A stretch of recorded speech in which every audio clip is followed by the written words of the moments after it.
Welcome back. I hope those introductory clips gave some background information on the Three Waters reforms. This time we're going to go into things in a bit more depth, starting with why does the government think things need to change?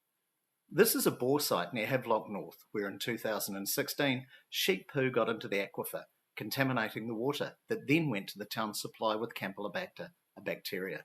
5,500 people got sick, many were hospitalised, and 3 to 4 deaths were linked to the outbreak. The inquiry that followed showed failings across the board, including with the District Council, the Regional Council, and with the health authorities involved. Also, it showed that drinking water compliance in New Zealand was very low compared to other developed nations. The standards haven't changed, but compliance with them will, with the introduction of a new regulator, Taumata Arawai, and a new law currently before Parliament, you heard about it in the last clip, called the Water Services Bill.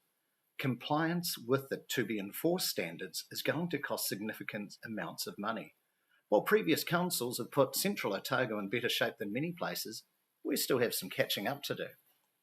Where the real cost increases are going to lie, though, isn't in the drinking water space, but with wastewater. As mentioned previously, the wastewater changes are expected to cost across New Zealand about 6 times more than the drinking water cost.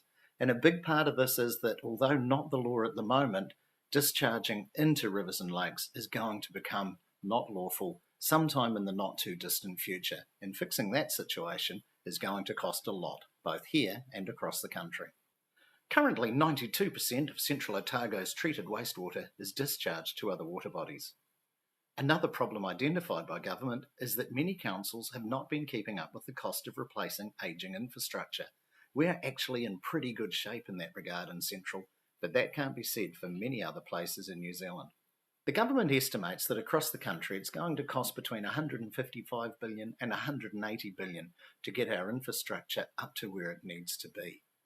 It's also felt that a lot of councils in the country are simply not going to be able to afford to do that, and it's believed that by aggregating, by putting the council infrastructure into larger entities, there'll be efficiencies and other means that will keep those costs lower than they may be if councils stay on their own. And in the next clip, it's those entities that we're going to have a look at. Until then, ngā mihi.